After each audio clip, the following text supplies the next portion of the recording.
Good morning, Blaze Nation. Happy Wednesday to you. For those of you watching in the United States, tomorrow is Thanksgiving, and I'm so excited about this week. I was just sharing with the fellas in the green room that I took some advice from our brother Charles Corprew a couple weeks back, and decided to take this week off. And man, have I been sleeping. Listen, if this is your first time joining us, I just want to welcome you and thank you so much for checking in this morning. My name is Stephen Hart.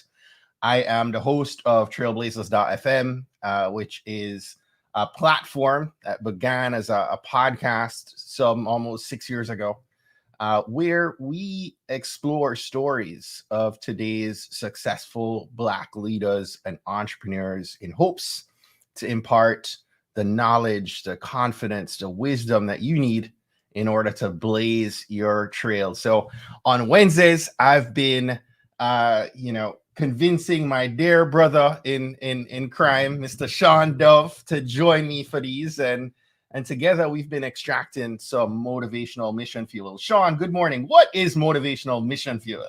Good morning, my good brother Stephen. Happy to be here. I want to welcome our Willionaire Wednesday audience. And so, Mission Fuel, right? Mission Fuel Wednesdays, Willionaire Wednesdays, and like we are all on a journey, and we need power. We need fuel for that journey. And Mission Fuel is anything that gives you inspiration, ignition, hope to keep on keeping on.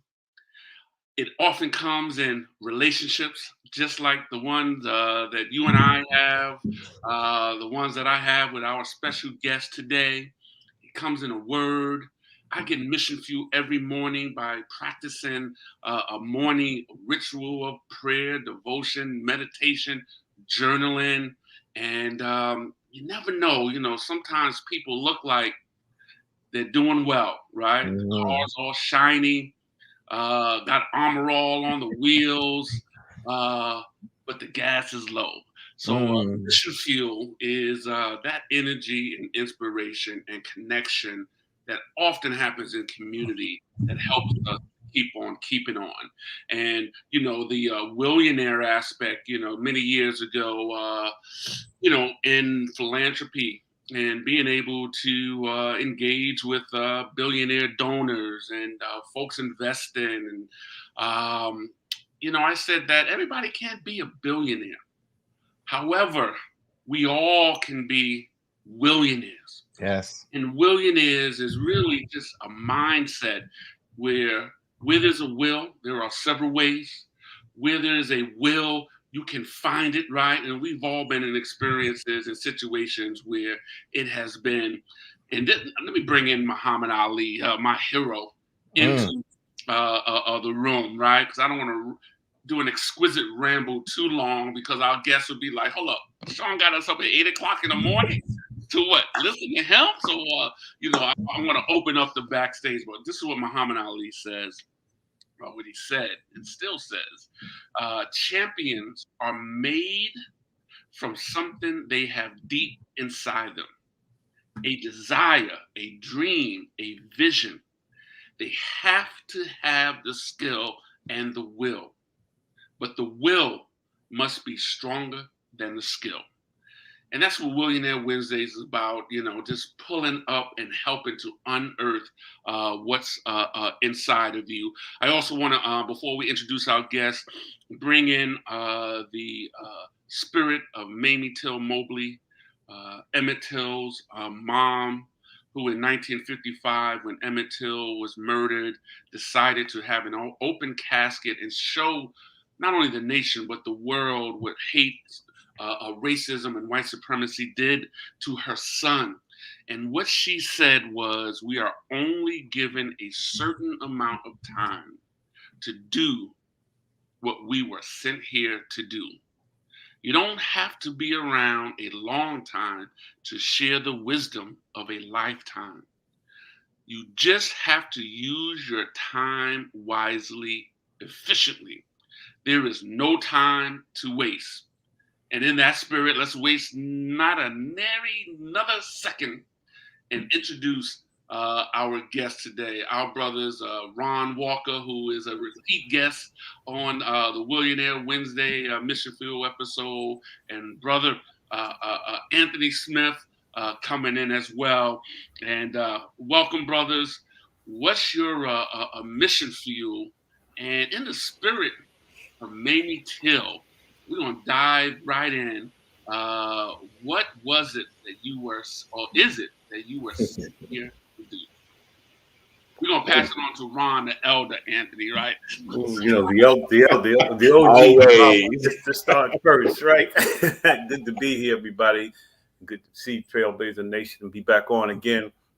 Well, Shawn, you actually touched the chord because it was that image of Emmett Till. I was 9 years old at my grandmother's house, and I happened to be at her bedside, and I opened the Jet magazine, and I saw that grotesque picture of Emmett Till. And I said, being 9, I said, what happened? What happened to this boy? And so my grandmother and my mother, in their own cryptic way, told me that he allegedly did something that he wasn't supposed to do. We found out later on in the story, but it was that. And I said to myself, I said, self, well, I don't want to be like that boy. I'm not going to Mississippi. Well, as the Most High would have it, 10 years later, when I was a student at Lincoln University, I had the esteemed professor, James Farmer, who was at the time one of the president of the Congress of Racial Equality and a civil rights icon who walked and marched with King. And he challenged us, young men at Lincoln University, to do something. And he said, well, why don't you travel south? And he invoked the word Mississippi. And I had a cold chill that went up my spine because I had vowed at 9 I was never going to be there. But as the mission would have it, I was in Mississippi on the Delta in a place called Belzoni, Mississippi, a.k.a. Bloody Belzoni, giving out food at Christmas time. But it was because of that, that image of Emmett Till that I started to realize that, being black and being male, was sometimes something, people saw something wrong with that. And that was kind of my internal fuel. Didn't know until later on how much that fuel was going to be injection fuel to really get me rolling, get me moving. But it was because of Emmett Till's mother showing that photo. I saw in Jet magazine, which kind of cascaded some of the work, all of the work, most of the work that I do now because of that. Thank you, brother. There's a movie in works right now about her life. Stephen, we're gonna bring on the folks when the movie comes out that are involved in that. So stay tuned for that. And let's go to Louisville, Kentucky, and welcome our good brother Anthony Smith. What's your mission for you, my good brother? And what would you sit here to do? Yeah, so good to be with y'all, man. It's been a long time, Stephen, Dove, and I talk to Ron and Dove every week, but it's good to see you, bro. And it's always a blessing to follow Elder Ron. And I think, mission fuel, right? And you start the conversation talking about Emmett Till's mother, and I think about my mom all the time. I think about my grandmother. I think about my great grandmother, and the lives that they lived to help me be able to do what I do, right? So I think about that all the time, and and when you think about what I'm sent here to do, and you think about what your purpose is, I know it's to, I believe in my core that it really is for me to make sure that young Black children have as many opportunities as possible to live out their purpose and their dream. But I never know what is going to come in, what form and what fashion I need to do that work, right? So I stay open to the Creator and to the universe to guide me along the way. Because, folks always ask you your career pathway, how you got where you got to. I'm like, I have no idea how I ended up in this seat. I just know I did what I was supposed to do before each season comes. So right now, what I'm sent here to do is lead Cities United and lead this work around how do we create safe, healthy, and hopeful communities for young Black men and boys and their families to make sure that they can stay alive, to live out their purpose and find their purpose and live out their dreams, right? So I don't know what it's going to look like in 5 years, but today and right now and on this and this season of my life, it really is is to have a national conversation and lead a national conversation to say our young Black men's lives matter. We need to create better space for them. Not only that we need to keep them alive, but we need to have opportunities for them to grow old, for them to be able to figure out their dream and their purpose. And I think that's also part of my mission fuel too, right? Is that I get to see that happening day in and day out with young Black men across this country, sometimes up close and then sometimes through notes and emails, that because of this work, this is what's happening, right? So for me, that's the mission fuel is my mom, my grandmother and my great grandmother, but also the stories and the faces of the young Black men and boys that we get to work with all across the country. Sometimes it's as simple as, my morning prayer is, use me, Lord, as you see fit, right? Allow me to be a light. And, we can't be a light if we're hiding, right? We can't be a light if we're isolating. And, sometimes it's just like showing up. And, we had the, and Dean, hey, let me just shout out Stephen for a quick second, right? Because Stephen, I want to congratulate you for heeding Charles Corporal's word to take a breath and take a vacation. Sometimes I have this mantra: there is no vacation from your vocation, right? And Stephen was supposed to, take the entire week off, right? And we're texting back and forth, and I don't know who said it first. Are we going to do a live, or are we going to show a recording on Wednesday? And he was like, I don't know what you think. What you think? And I think we like text each other at the same time. I'm down if you're down. Let's do it.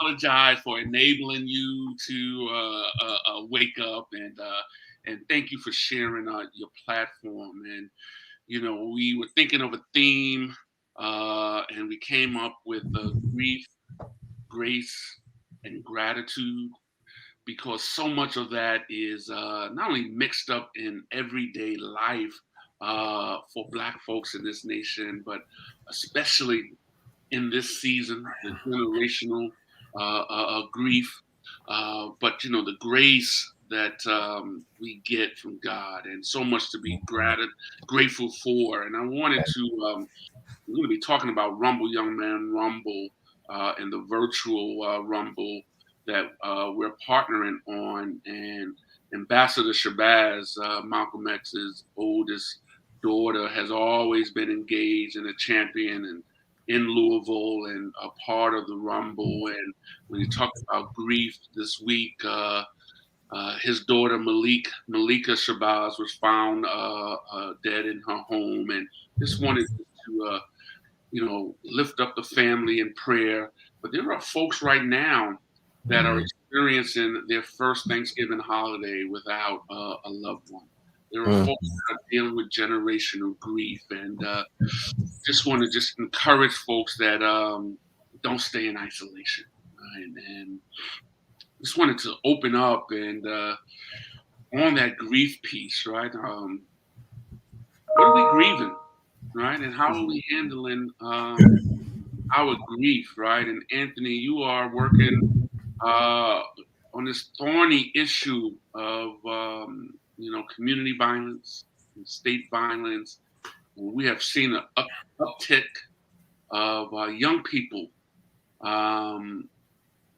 not growing old because of gun violence, right? And there's a lot of grief with that. But we're going to start there. We're going to escalate from grace into gratitude. But just wanted to honor it. And it's okay to grieve. Right? Yeah. Before I introduce you, I just want to shout out Marissa Renee Lee, who is coming out with a book who says grief is love and embracing it. Right? I'm sorry. Okay. Anthony. Before you jump in, I've had Karen Allen on this podcast a couple times, a good friend of the podcast, someone who knows grief really well. Her husband was gunned down in his business, when they were dealing with at a stage where she's in her late 20s. He ran a CrossFit. Somebody walked in, robbed the place, shot her husband in his head, and left. And Karen's worked through raising this child by herself and dealing with the grief of a lost husband. But some time ago on the podcast, she kind of brought something to light. She's like, grief isn't just about death, right? You could be grieving a divorce. You could be grieving a lost job. And grief comes in many ways, right? And Shawn, you just hit the nail on the head, right? In light of the pandemic that we're in, there's definitely so much happening in our society right now. Violence, COVID. There's so many people who are still losing loved ones. But there's so many people who have lost jobs, and yet to find another job, whatever. And I've been grieving all year. In many ways. My dad didn't pass, but he's a shell of himself, and I'm learning to grieve. I had Mignon Francois on the show here about a week ago. I remember, that was a conversation we initially had on the podcast 4 years ago. The last thing I said to Mignon before she jumped off was, I got to get my dad's rum cake out of him. And I never did. I never did. And it's one of the things that I'm still grieving, because no matter how we try, we can't replicate his memory. Is just not there. It's not 100%. And I felt like that was generational. And I miss that. I'm learning to let go of that, right? And appreciate what I still do have.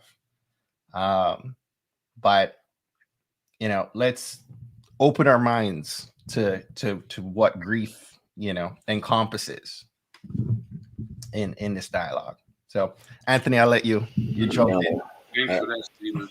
Yeah, I appreciate that, Stephen. And I think this is one of those conversations, to your point, Stephen, it's like we just don't talk through and talk about enough, right? And, we, to Shawn's point, we grieve alone when we should actually be in community and having this conversation with each other, right? And I think, like a lot of folks, way too many folks in the country and in the world, COVID impacted the family in August. My mom's last living sibling went into the hospital with chest pains. Mom went to visit her. She was fine. We thought she was going to get out. Then she ended up going on the ventilator machine. Then her daughter had to go into the hospital and went straight on the ventilator machine. And they passed a week apart from each other, right? One passed, my aunt passed first. And then my cousin passed a week later, like 7 days later. So we had to bury both at the same time, right? We had to bury both family at the same time. And my mom is, to your point, Stephen, is like, one, I lost my sister, but now I have no siblings, right? Which is a whole nother level of trying to figure the world out, especially if you were tight with your siblings, right? So when we talked about grief, and I knew, when we started this conversation, right? So, but I think that's been heavy for, paying attention to my mom, but also grieving myself and trying to figure that out. But I think, when you think about the work that we do and just the grief that of lost potential, the grief of what could be, what's possible, so it's just so much. And I don't know, that days, last week, two of the folks we work with in different parts of the country, two lost a brother, one to gun violence and one, I think, to natural death. So it's like the secondary trauma and the secondary grief that you hold for people you love in the work is also a part of this conversation, right? So how do you balance all of that and still find joy in other places and other things that we're going to talk to later? But I just think for grief, I'm an introvert at heart. I've been in positions that make me have to be an extrovert, makes me be in the public eye. And even when I grieve, I would rather do that alone at times. I would rather be, but I have a team of folks, who came in, supported, did things that I didn't even know I needed. So even having folks around you who pay attention enough to just stop by and say, hey, send you a text, call, and, just check in, I think is all a part of this too. And I think these kind of dialogues and having conversation around just how we support each other in the moments of grief is important. And that it's okay that if you want to be alone, but it's also okay if you don't. And it's okay if you just want to go out and have a bourbon or a cigar and don't want to talk about it, right? But I just want to be able to be there for you. So yeah, it's been a heavy 2 years, and also last thing I will say, that living in Louisville, we've been grieving Breonna Taylor, and then those who have been lost post Breonna Taylor, Travis, who was one of the protesters and organizers, Dave McAtee, who was one of the business owners who was shot and killed by the National Guard. So Louisville's been grieving and even trying to figure out how to maneuver through that and still figure out how to get stuff done and move things along. And this ideal of how do you still fight for justice and move towards justice and in the midst of grieving and all that. So, folks are in the streets grieving that and working through that process. And then the losses that you see along the way, right? When the police officers and folks who caused the harm and murder get off for technicalities, right? So you're grieving the system that's not working, right? So just all of that. I can ramble on and on because there's so much grief, but I also want to talk about, how we find joy and all of that. But there's the Black community has been grieving lost loved ones and lost hope for a long, long time, right? 16, 19. Grief, right? Right. So how do we do all of that and still be able to manage and move is an amazing feat. So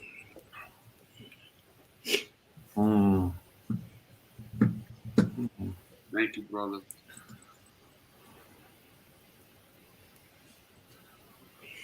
And Ron, when you hear and feel our brother Anthony, right? And we have talking about not isolating. Blessed that you, Anthony, and I have a weekly Friday gathering when we come together and we are able to get vulnerable, just like this, right? It's not on a live stream, right? But it's a love stream, and we've helped each other very deeply over the last 2 years to grieve different aspects, right? You two were there as I was grieving the sunset of the campaign for Black male achievement, right? And just the power of being in community and loving community. And so as our elder and bringing our elder grace, right? As we go from grief to grace. What's your insights? Well, I first want to say that what Anthony poured out of his soul and his spirit, speaks to all of us and speaks to all of us who are listening about this notion of grief and how do we respond to loss. Not only, the tangible loss of a loved one, which is the first place we go when we think of grief. I lost my mother. I lost my father. I lost my younger brother, which still is indelible in my mind, and how those losses impact your life, how they shape your life, but how they also inform your life too. Because we know too that those loved ones, in the spirit that's still talking to us, in the spirit of the ancestors, they're still reminding us that we have work to do while we are here. We have finite time on this planet that we call Earth. And our ancestors continue to remind us, not only the ones who are most immediate to us, our family, our bloodline, but those ancestors over the years who are talking to us and saying, keep on keeping on. There's a reason why we invoke their spirit when we do libations. It's a reason why, they remind us that though I am not here, you are here doing the work that you are destined to do, you're called to do. And though Anthony may see himself as an introvert, he's extroverted on many ways. I consider myself an extrovert, but I'm an introvert. So I think we have two sides of that coin, all of us. But I think it was something to growing up. Is there such thing as good grief? Yeah, I don't know. I know when we were growing up, little boys running in the street, and somebody would fall, and we said, "Good grief." Now I don't know what that meant, but if there's such a thing as good grief, things that we grieve over, but it's our response to a loss, and I think again as men, as Black men particularly, one of the things that we've been doing on this Friday when we meet is pouring out our hearts to one another, and in a way we do it, whether it's shedding tears or shedding laughter. We pour out ourselves to one another. It's therapeutic. And which is the other thing that, as Black men, we never wanted to use that T word. But in dealing with grief, we must bring in therapy of all kinds, whether they're prayers, whether just patting a brother on the back, giving a brother a hug. And I think, again, that's the pandemic has separated us from that. When we know when Rumble, Young Man Rumble, there was nothing but a big love fest where we're grabbing and holding one another. But we're doing it now through a virtual means. But I thank God for the favor and the grace, the thanks, because we have to thank God for everything that we do have to carry on that somebody has passed on to us. The legacy of your parents and aunt and mother, the legacy that's passed on to you, Anthony, and to Shawn, and to Stephen, and to myself. And they saying, you got the baton of grace. I've been favored you with this mercy. How are you going to use it? I think we're using it to lift up others. And all of our work, we're lifting up the field of Black men and boys. Often sometimes when I get down on whether I'm making a difference, whether I'm being a difference that makes a difference, I get a call from a young brother, or I get something, from Jasmine, Spain, saying, hey, brother Ron, keep on keeping on. And I have learned to embrace the term Baba. Before years ago, I said, what that mean? Now, I understand it now, and I fully embrace it, and I love it because, it has said to me as an elder, and my time is more finite than somebody who's 20, but it's while we're here, the favor I want to be able to share with others that's been shared with me, I want to make that an endless stream. So I'll stop there. Thank you, brothers. And, I know Jasmine Spain is on the live stream, and we want to let you know, Jasmine, that we love you.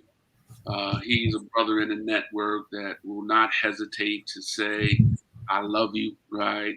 And whether in person, text, smoke signal, and seeing the exchange of Stephen and Anthony in the chat, saying I love you to each other. And we should not take that lightly, because I'm grateful that I have come of age in a generation where Black men, it's okay to say, I love you.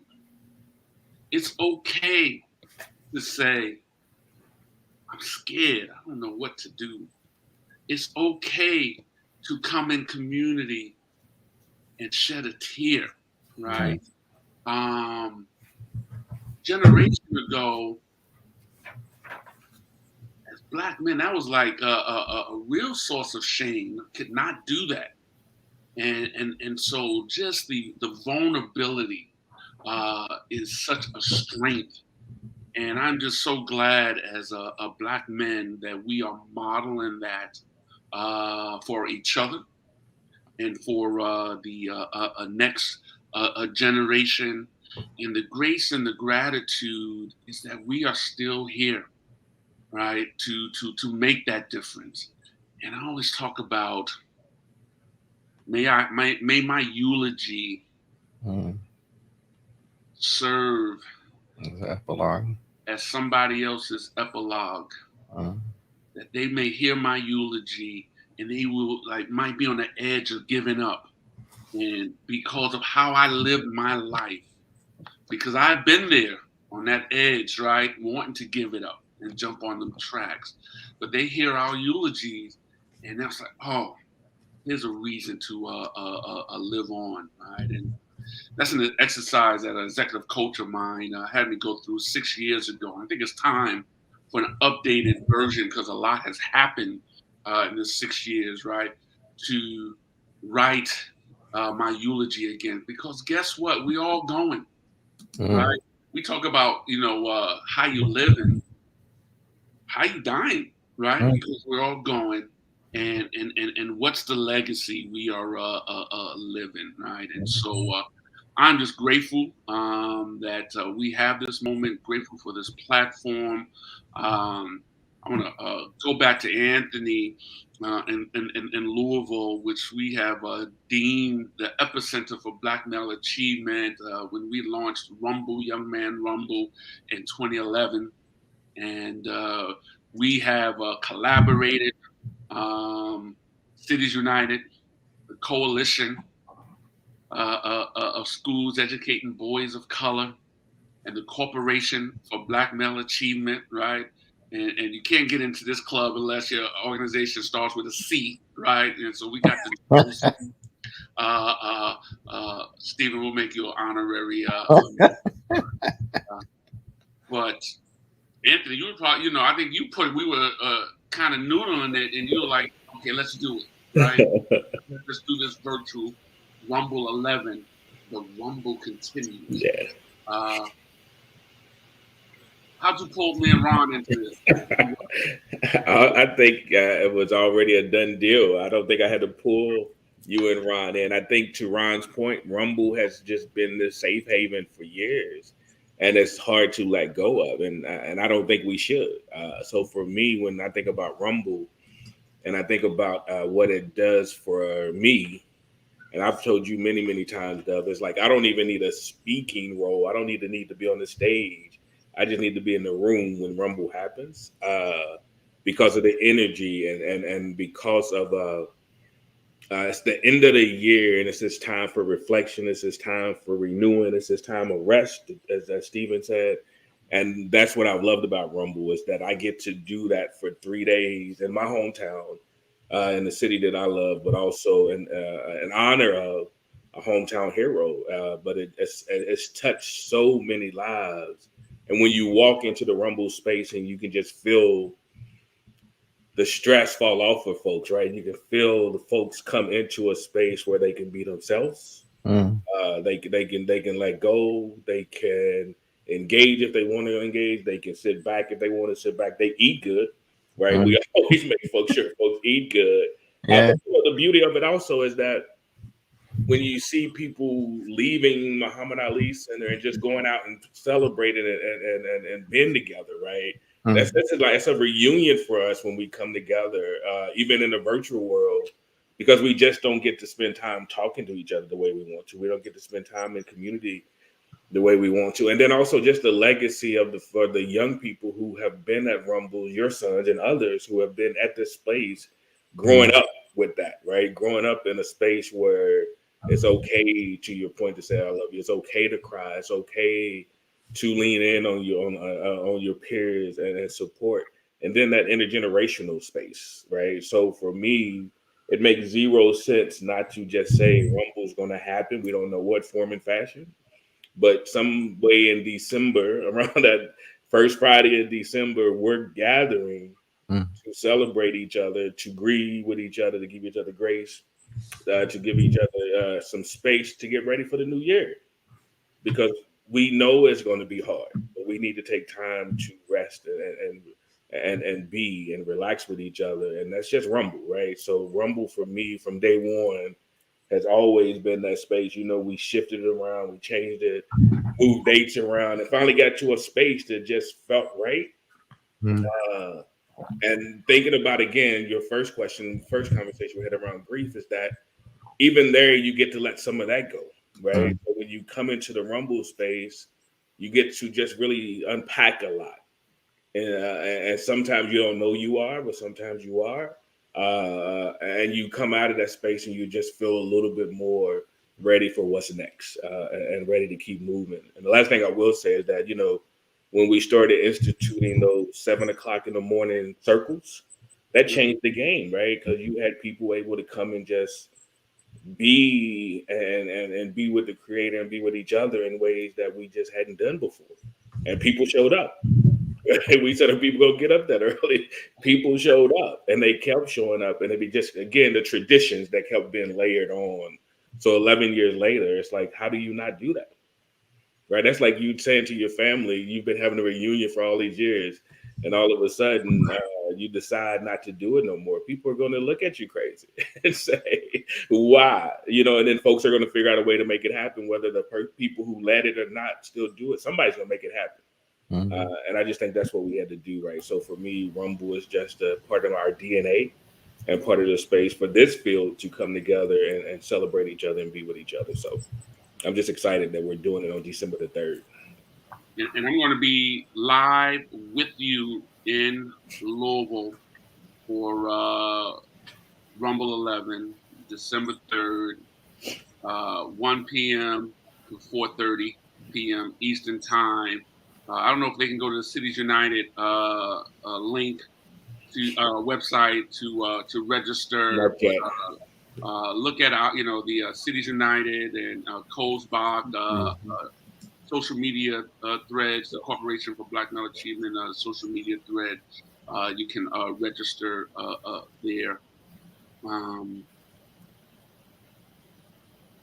Yeah, Brother Shawn, if I can add this, what Anthony was saying about Rumble, you know, I'm thinking, and I won't be able to be there in person, but, you know, I'll be there, you know, as much as I can in the virtual space. But ain't nothing like seeing 100, 250, 200 black men and boys praying together. You know, ain't nothing like seeing, you know, all those cross-generational hugs and loves and daps and all the things we do with Rumble. And the thing about Rumble, it gets you ready for the rumbles in life. You know, I mean, because when you leave there, you talking about mission fuel. I mean, you got high octane fuel for you to be ready for the rumbles that you're going to face that may not be as loving as the rumble we in Louisville. So, you know, for me, and see, I had the good fortune. And so it's for those who have had the good fortune. I was one of those that had the good fortune of meeting the GOAT in a Burger King in Philadelphia, you know, when I was 22 years old, and he was still, you know, about to do his return. He was on the suspension. And I was with a friend of mine, and we were just starting a little maintenance company, just out of college, starting a little something. Ali came in, and we had cards printed up. And I said, "Hey, champ." And, you know, as Ali is, man, he's going to speak to everybody. He used to walk down 52nd Street in Philly, just speaking to everybody. And he said, hey, brothers, what y'all doing? So I introduced myself. What's your name? I said, Ron Walker. I said, we're starting a little maintenance company. And, you know, we'd love to get your support. He said, yeah. He said, what's your partner's name? Partner said, my name is Monty Frazier. And when he said Frazier, Frazier. He started bouncing. And I said, you know, we laughed. And when we went out to the Burger King, I said, man, why did you say Smith? Why you had to say Frazier? But I tell you, every time I go to the Ali Center, I always recount that story. And I have encounters with David Banks, is probably, aside from Shawn, probably the ultimate Muhammad Ali fan. He'll buy everything in the store. And I always tell that story about that encounter with Ali. So it's just it's joy being at the Rumble. It's just you know, reuniting and reconnecting. Love it. You know, I got to lift up. I see you, Stephen, but I just before you go, you know, we talked about Ambassador Shabazz, who has, in fact, was engaged with the first Rumble and helping to set things. I think of Dr. Pamela Jolly, yes, Dr. Tori Weston, Dr. Wisdom Powell, Althea Dryden, Kimberly Denise Moore, Tara Lavelle, Jackson Supreme, Dr. Monique Liston, and so many other amazing Black women, right? Because it's like it's intergenerational. It's part of the Black male achievement movement. Black women and sisters it's a revival, right? It's really a revival. Are also at the heart of that, right? And wanted to lift up our sisters, and you all are welcome as well. The virtual Rumble, and I'm going to be in Louisville specifically because you talked about, Ron, the Muhammad Ali Center gift shop. I'm walking into the gift shop and making sure that they get this book on their bookshelf. Talk about gratitude. Yesterday, the hardcover edition of I Too Am America on Loving and Leading Black Men and Boys by Shawn Dove and Nick Childs landed in the Dove Nest. And talk about gratitude, right? Hold that bad boy up, man. That's so many folks have been on this journey. All of you on this podcast, many midwives that have been in a delivery room and getting me to breathe. And when I couldn't push anymore, began pulling, right? And so midwives and doulas and therapists, and there's so many. So just excited about this. And we are devoting the Willionaire Wednesdays in December to telling the stories, right? And before I pass it on to you, Stephen, and Ron, you lifted up the generational aspect of Rumble. One of the young men that we feature and tell his story in I Too Am America is Romero Wesson from Oakland, that was part of, Chris Chapman's at the time, Oakland Unified School District Office for African American Male Achievement, which has spun off into the Kingmakers of Oakland. And Romero's on his board, but I think it was like Rumble 5 during a closing session where Romero got up and just started sharing and speaking. And I was like, God, he sounds like a preacher.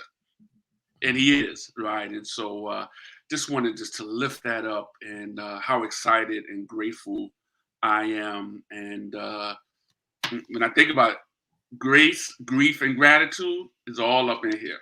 All right. I'm sorry, Stephen. Go ahead. So one of the things I was thinking of with Rumble was the women, and you touched on that, and I'm just confirming, all the amazing women that I've met in the halls of Rumble. Something else that really touched me with Rumble is that each of us, we are consumed in our own silos, in our own spaces, in our own projects. And we're going 150 miles an hour. Wheels are turning, right? And you go in, and rarely do we pick our head up and kind of see, this fabric and of the bigger part of this work that God has us doing. And for me, stepping into Rumble, I said this to you many times before, Shawn, but it was like a wake-up call, right? Where you're putting all the pieces together. Like you have one puzzle piece that you're working on, but you realize when you step in that room and you see 200 plus people all doing their part, right? And we're all exhausted, we're all hurting, and then that was for me, Shawn, the very first Rumble I came to. It was a wake-up call. It was the moment where I was able to see what I couldn't see for Trailblazers, but you saw, right? And it was like this wake-up call, like, and I don't cuss on this part, this live stream, but it was an oh snap moment. I could be a surrogate. Which curse, I can type in the chat which curse you want me to. It really was, like just this wake-up call to realize, like, man, there's a bigger piece, a bigger work that's happening in and through the Ron Walkers and Anthony Smiths and the Shawn Doves of the world. And I commend you, Shawn, again and again for being the connector of people, because I was selfishly thinking, man, Shawn is doing a work in and through me. And again and again and again, you know, you hear people at Rumble acknowledge what you've done through the campaign for Black Male Achievement over the years, and now the Corporation for Black Male Achievement. But few people will know, you know, the 200 plus people in the room know, but you've been obedient to God's call on your life over the years, over the decades, to do amazing things for this movement, Black Male Achievement. But even more so, you know, on these Wednesdays, this is just a taste for people on this live stream of what Shawn Dove's, you know, legacy is about. You've connected so many people. And it just is mind-blowing to me, you know, what Rumble represents, what the work you've done represents, and for generations to come, the impact by way of all that you've done, how that will change the world, is forever amazing to me and inspiring. Amen. I just want to echo all of that. And that, you know, when you think about gratitude and you think about gratitude, Shawn, you know, really, really grateful for all that you do and have done, but also the grace that you provide even to the field and to the work, right? So I think, you know, all of this conversation would not have happened if it wasn't for you connecting these dots, right? So even if it's through text or whatever, you know, I know my work is 10 times better because of my relationship with you and the campaign. So, you know, when I think about, you know, and to your earlier point, the time that you and I and Ron spend together on Fridays for the last 2 years has been life-changing, and really, really grateful for that space, right? Because, you know, we, again, to Stephen's point, all got so much to do, but making sure that 12-to-1 space as held holy as possible. You know, there's things that come about, but I think we have made space more than not. You know, I don't even, there's not too many times that we've missed, right? And just that, so that space has been therapeutic, it's been uplifting, and it's empowered my leadership in ways that I don't think either one of you all know. So, you know, that space has been just one of the saving graces spaces for me as I've grown Cities United, as I think about shifting in Cities United. I think about how I show up in spaces, where I show up in spaces, and if I show up in space. So all of those things, and just having that space, and just sometimes just listening, and sometimes not even asking a question, but the answer always comes in that space for me. So, you know, I just want to say thanks to both of you all. But again, Shawn, I know it's because of you connecting the dots is that we have those kind of spaces. So 100% agree, Stephen, that I know wherever I go, and Rumble has been there, CBMA has been there, our Shawn has been there, folks say, you know, we are thankful that, you know, that it happened. So I appreciate you, bro. Now, you know I got to get on the Dove bandwagon too, because you know, where would I be? I mean, listen, we start off by talking about, you know, how God calls us to do certain things, and He puts certain people in our lives. None of this is accident. You know, it's all been preordained, all been orchestrated. You know, and for Shawn to come into my life at the time when he came in, you know, I was about his age that he is now, coming to him saying, I want to reinvent myself. Literally, that's what I want to reinvent myself after having a career, you know, in education. I'm called to do something different. And I remember when we were sitting at our office at the Open Society Foundation on that hot July day that goes anywhere from 80 degrees to 100. That, you know, he said, well, what are you calling this organization? And I said, well, Coalition of Schools Educating Boys of Color. Oh, it's kind of long, ain't it? You know, I said, yeah, well, we were shorten the COSBA, but he believed in, you know, what I was sharing. Mm. You know, and in our lives, we have people come to us and share all the time. And we can either be the difference or we can be the deterrent. Shawn was a positive difference for me and for Kozbach. And in that time, and I'm forever grateful for the relationship. I call Shawn the master of metaphors because he weaves. I mean, he weaves the carpet of things like mission fuel, things that you kind of say, yeah, the soundtrack of your life that you hold on to that's indelible. So, brother, I'm sending you much love over this airways. As I send to Anthony and Stephen, but thank you, man, for being there, for being at office and saying, I'm gonna take a chance on you, brother. Forever grateful. So let me say this. Thank you. And I love you, all three of you brothers. There was been a lot of healing that has happened in the midst of the pandemic. I think once upon a time, I would jump in and I would deflect, right? Don't love on me. Don't lift me. I would want to deflect, right? And but I'm like, nah, I'm gonna sit here, just bring it all on, shower me, shower me with your love. And yes, I'm a connector, right, of connecting folks, right? But I think the most important thing that I've done over the last 2 years in the pandemic is connect with Shawn, right? To go inside, to heal.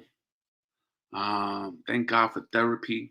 And I want to lift up our brother Greg Corbin, who's just launched something called Thank You Therapy and demystifying the therapeutic process. And, in the book, I write about, so many that have poured into me, especially my mom and mentors for me to be able to, move and pass and share things forward.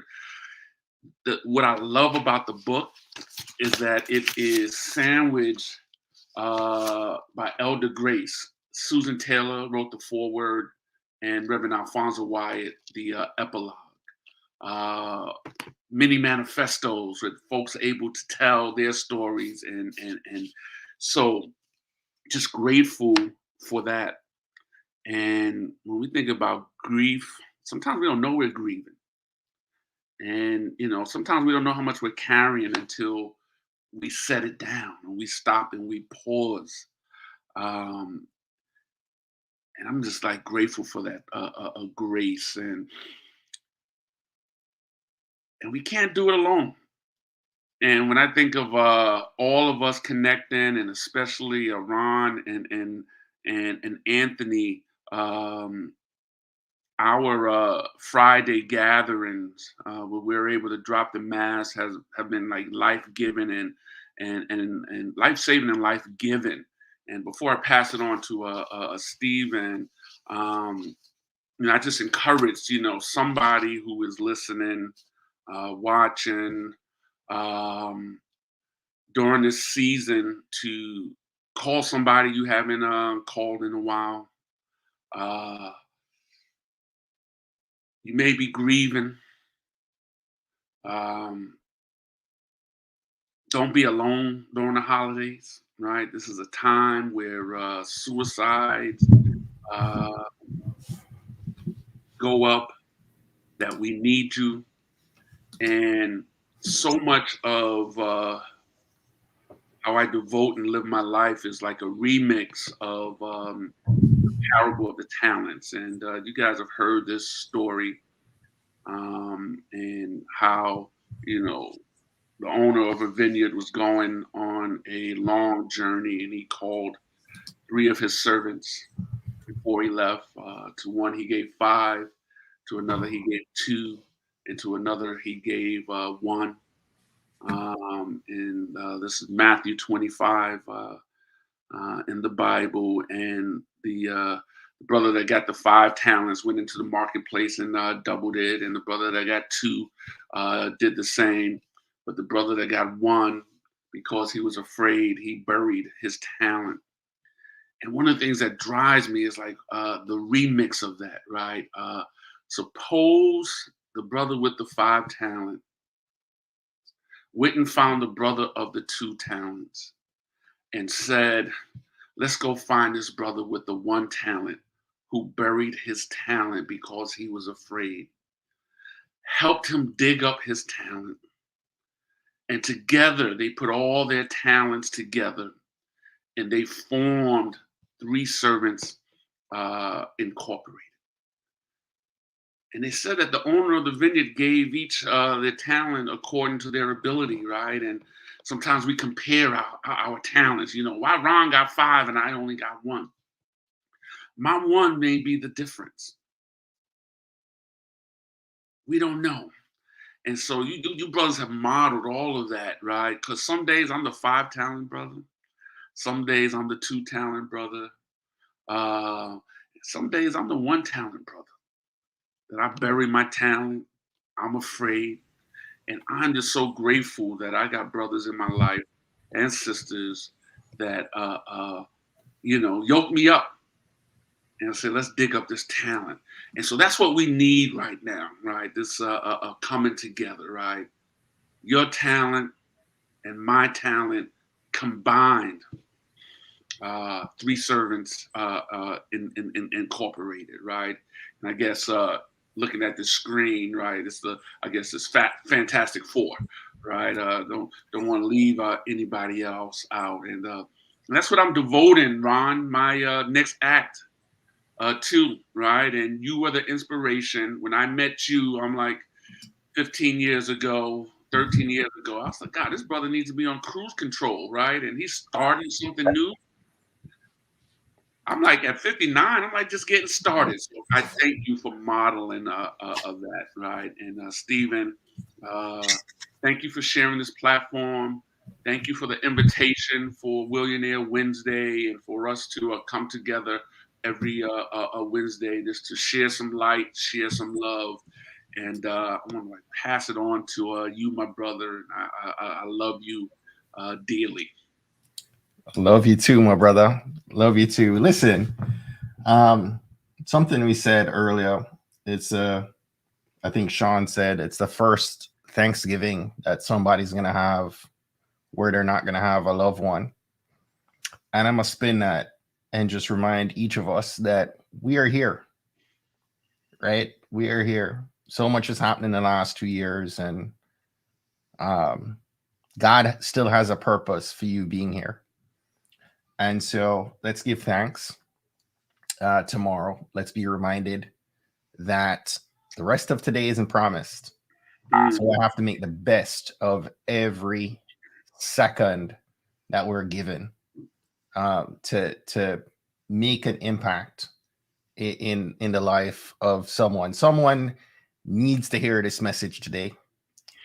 So not for the benefit of the 4 of us, but for someone who needs to hear this message today, I would ask that you share this with someone. Brother Ron talked about the need for therapy as Black men. I know Shawn and I try to normalize this each and every episode that we get on. And I couldn't agree more with Brother Ron. We need therapy. We need the collective, right? Listening to Shawn and Anthony and Ron talk about meeting every Friday. Let's take that inspiration, right?